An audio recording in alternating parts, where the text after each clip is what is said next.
minister got into office, I had a chance to talk with him. You know, I may be lucky in terms of that access that we as a foundation have.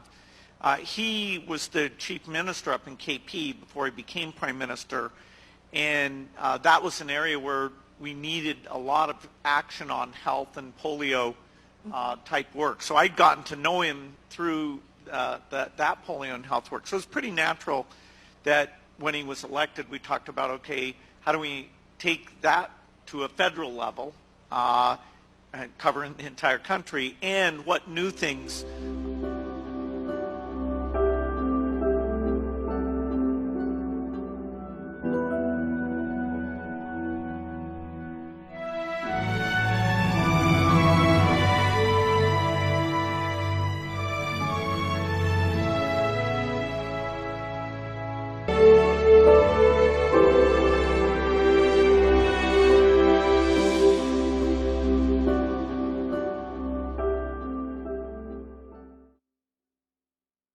should be possible. And so we went through where the foundation has expertise.